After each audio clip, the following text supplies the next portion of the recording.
നമസ്കാരം. നാളെ ശുഭമാണോ എന്നുള്ള പ്രതിദിന ജ്യോതിഷ പരമ്പരയിലേക്ക് എല്ലാ പ്രിയപ്പെട്ട ജ്യോതിഷ വിശ്വാസികളെയും വളരെ സ്നേഹത്തോടെ ഹാർദവമായി സ്വാഗതം ചെയ്യുന്നു. ഈ അധ്യായത്തിൽ കൂടി പ്രിയപ്പെട്ടവരുമായിട്ട് പങ്കുവയ്ക്കുന്നത് 2025 ജനുവരി മാസം 4-ാം തീയതി ശനിയാഴ്ച ദിവസത്തെ ജ്യോതിഷപരമായ പ്രത്യേകതകളാണ്. മലയാള തീയതിയിൽ പറഞ്ഞാൽ 1200-ാം ആണ്ട് ധനുമാസം 20-ാം തീയതിയാണ് ശനിയാഴ്ച ദിവസം. ഇന്ത്യൻ തീയതിയിൽ പറഞ്ഞാൽ പൗഷമാസം 14-ാം തീയതിയാണ്. ശനിയാഴ്ച ദിവസത്തെ സൂര്യോദയം രാവിലെ 6:40 അസ്തമയം വൈകുന്നേരം 6:08 തിഥി പഞ്ചമി തിഥിയാണ്. പഞ്ചമി തിഥി ശനിയാഴ്ച രാത്രി 10:01 വരെ ഉണ്ടായിരിക്കും. ഉദയാൽപരം തിഥിയാണ് പഞ്ചമി തിഥി ശനിയാഴ്ച രാത്രി 1 മണി വരെ ഉണ്ടായിരിക്കും. ശനിയാഴ്ചത്തെ ഉദയാൽപരം നക്ഷത്രം ചതയം നക്ഷത്രമാണ്. ചതയം നക്ഷത്രം ആരംഭിക്കുന്ന സമയം വെള്ളിയാഴ്ച രാത്രി 10:29 അവസാനിക്കുന്നത് ശനിയാഴ്ച രാത്രി 9:25 അപ്പോൾ ഈ സമയത്ത് ജനിക്കുന്ന കുട്ടികൾ ചതയം നക്ഷത്ര ജാതകരാണെന്നുള്ളത് അറിഞ്ഞുകൊള്ളുക. ചതയം നക്ഷത്രം കുംഭക്കൂറിലെ പൂർണ്ണ നക്ഷത്രമാണ്. ചതയം നക്ഷത്രം എന്നുള്ളത് എല്ലാവർക്കും അറിയാമല്ലോ. ഇനി ശനിയാഴ്ച ദിവസം ചതയ നക്ഷത്രപ്രകാരം ഏതൊക്കെ നാളുകാരുടെ ജീവിതത്തിലാണ് അനുകൂലമായ അനുഭവങ്ങൾ വന്നു ചേരുക എന്നുള്ളതാണ് പ്രധാനപ്പെട്ട ഒരു വിഷയം. അതറിയാൻ വേണ്ടിയാണ് എല്ലാവരും കാത്തിരിക്കുന്നത്, അല്ലെങ്കിൽ ആകാംക്ഷയോടുകൂടി ഈ വീഡിയോ കാണുന്നത്.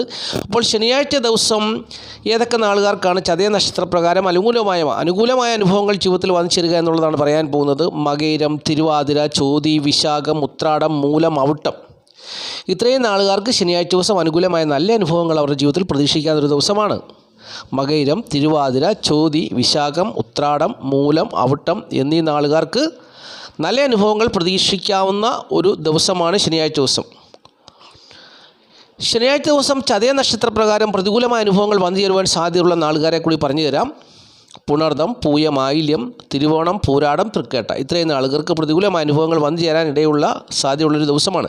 ഏതെങ്കിലും വിധത്തിൽ, ഒരു വിധത്തിൽ നേട്ടമാണെങ്കിൽ ഏതെങ്കിലും ഒരു വിധത്തിൽ പ്രതികൂലമായ അനുഭവങ്ങൾ വന്നു ചേർന്ന് മാനസികവും ശാരീരികവുമായുള്ള ബുദ്ധിമുട്ടുകൾ ഉണ്ടാകുക, ടെൻഷൻ അടിക്കേണ്ട സാഹചര്യങ്ങൾ ഉണ്ടാകുക, നമുക്ക് സുഖകരമല്ലാത്ത വാർത്ത കേൾക്കുക, നമ്മളെ നിന്ദിക്കുക, പരിഹസിക്കുക, ഒറ്റപ്പെടുത്തുക, അങ്ങനെയുള്ള തിക്താനുഭവങ്ങൾ ഏതെങ്കിലും വിധത്തിൽ വന്നു ചേരാൻ ഇടയുള്ളൊരു ദിവസമാണ്. അതാണ് പ്രതികൂലമായൊരു നക്ഷത്ര ദിവസം നമുക്കുണ്ടാകുന്ന അനുഭവങ്ങൾ അങ്ങനെയൊക്കെയാണ്.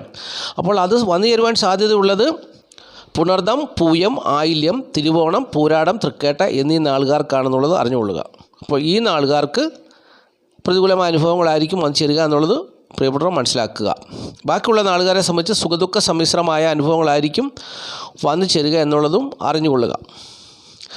ഇനി ശനിയാഴ്ച ദിവസം മനുഷ്യജീവിതമല്ലേ, എന്തെങ്കിലും പ്രധാനപ്പെട്ട ശുഭകാര്യങ്ങൾ ചെയ്യാൻ ആഗ്രഹിക്കുന്നുണ്ടെങ്കിൽ, ശനിയാഴ്ച ദിവസം ചെയ്യണമെന്ന് ആഗ്രഹിക്കുന്നുണ്ടെങ്കിൽ അതിൻ്റെ ശുഭസമയം പറഞ്ഞുതരാം. ആ സമയത്ത് തന്നെ ചെയ്യുക. ജ്യോതിഷം അങ്ങനെയാണ് പറയുന്നത്.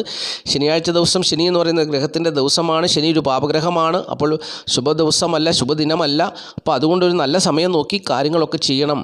ജീവിതം വിജയിച്ച് പോകണമെങ്കിൽ, നല്ല രീതിയിൽ നമ്മുടെ ജീവിതം മുമ്പോട്ട് കൊണ്ടുപോകണമെങ്കിൽ നമ്മൾ അധ്വാനിക്കുന്ന പണം ഒരു നല്ല സമയത്തൊക്കെ മുടക്കുക, അല്ലെങ്കിൽ നമ്മുടെ ജീവിതത്തിലെ പ്രധാനപ്പെട്ട കാര്യങ്ങളൊക്കെ നല്ല സമയത്ത് ചെയ്യുക. അപ്പം അതുകൊണ്ടാണ് ഈ ശുഭസമയം പറഞ്ഞു തരുന്നത്.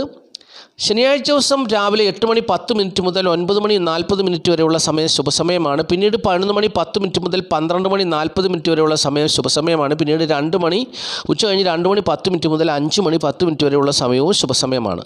അപ്പോൾ ഇങ്ങനെയുള്ള ശുഭസമയങ്ങളിൽ പ്രധാനപ്പെട്ടതായ കാര്യങ്ങളൊക്കെ ചെയ്തെടുക്കുക, ജീവിത വിജയം നേടും. അന്ന് ശനിയാഴ്ച ദിവസം പഞ്ചമി തിഥിയാണ് കേട്ടോ. പഞ്ചമി തിഥി ആയതുകൊണ്ട് ശനിയാഴ്ച ദിവസം നല്ല കാര്യങ്ങളൊക്കെ ചെയ്യാൻ ഈ സമയത്ത് തന്നെ തിരഞ്ഞെടുത്ത് ഈ സമയത്ത് തന്നെ ചെയ്യുക. ഓക്കെ. ഇനി നമ്മൾ പതിവ് പോലെ ചിന്തിക്കുന്ന വിഷയം സംഖ്യാശാസ്ത്രമാണ്. സംഖ്യാശാസ്ത്രം പറയുന്ന ഇംഗ്ലീഷ് മാസ തീയതി വെച്ചാണല്ലോ. തീയതി 4 അപ്പോൾ ഏതൊരു മാസത്തെയും 4, 13, 22, 31 എന്നീ തീയതികളിൽ ജനിച്ചവരുടെ ജന്മസംഖ്യ അല്ലെങ്കിൽ ഈ സംഖ്യകൾ ഒറ്റ സംഖ്യ ആക്കുമ്പോൾ 4 വരും. അപ്രകാരമുള്ളവർക്ക് അനുകൂലമായ ഒരു ദിവസമാണെന്നാണ് സംഖ്യാ ജ്യോതിഷപ്രകാരം പറയുന്നത്.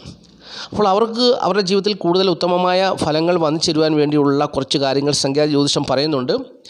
മഞ്ഞ, നീല, ഇളം നീല, കറുപ്പ് എന്നീ നിറങ്ങളുള്ള വസ്ത്രങ്ങൾ ധരിക്കുക. അതോടൊപ്പം തന്നെ പേരിൽ ഇംഗ്ലീഷ് അക്ഷരമാലയിലെ DMT എന്നീ അക്ഷരങ്ങൾ കൂടി ഉണ്ടെങ്കിൽ തീർച്ചയായിട്ടും ശനിയാഴ്ച ദിവസം ഉത്തമമായ നല്ല അനുഭവങ്ങൾ അവരുടെ ജീവിതത്തിൽ, നല്ല ഫലങ്ങൾ പ്രതീക്ഷിക്കാവുന്നൊരു ദിവസമാണെന്നുള്ളതാണ് സംഖ്യാ ജ്യോതിഷത്തിൻ്റെ അഭിപ്രായം.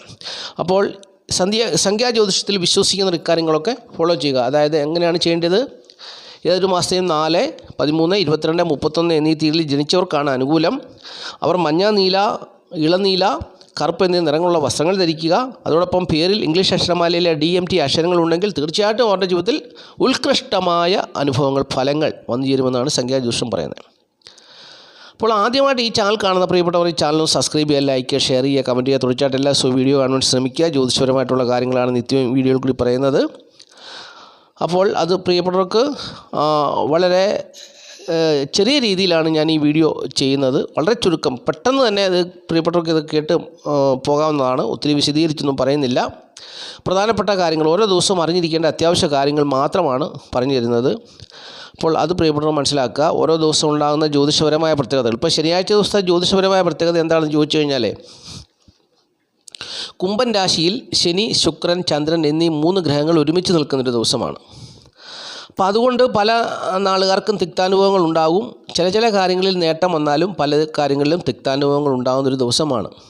കാരണം ഈ ഗ്രഹങ്ങളുടെ എണ്ണം ഒരു രാശിയിൽ കൂടുന്നതനുസരിച്ചായി അവരുടെ ശേഷി കുറയും, ഫലം കുറയും. അങ്ങനെയാണ് ജ്യോതിഷം പറയുന്നത്. അപ്പോൾ ഒരു രാശിയിൽ തന്നെ ഉള്ള ഗ്രഹങ്ങൾ മുഴുവൻ നിന്ന് കഴിഞ്ഞാൽ അവിടെ എല്ലാ ഗ്രഹങ്ങളുടെയും ശക്തി ചുരുങ്ങിപ്പോവുകയാണ്. അതായത് അതിനെ ഇല്ലാതാകുകയാണ്.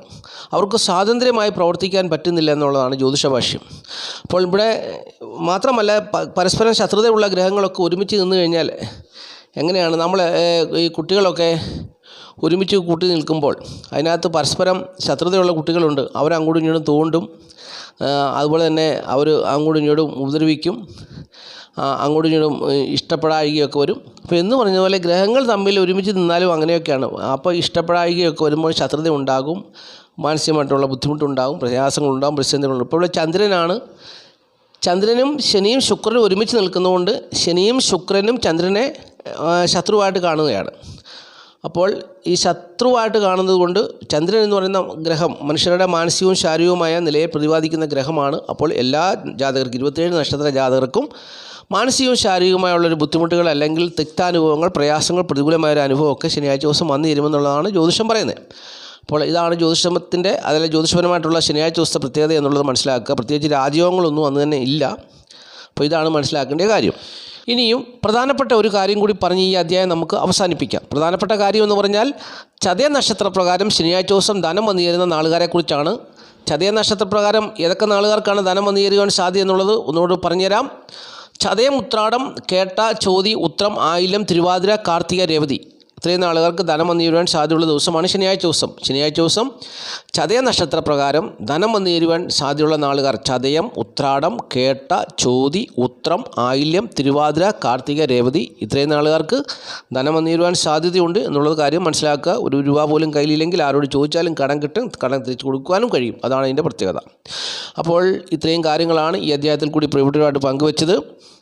ഈ വീഡിയോ കാണുന്ന എല്ലാ പ്രിയപ്പെട്ടവരും മഹാദേവൻ സമൃദ്ധിയായിട്ട് അനുഗ്രഹിക്കട്ടെ എന്നുള്ള ആത്മാർത്ഥമായിട്ടുള്ള ഒരു പ്രാർത്ഥനയോടുകൂടി ഞാൻ നിർത്തുകയാണ്. നന്ദി, നമസ്കാരം. Master mind of knowledge.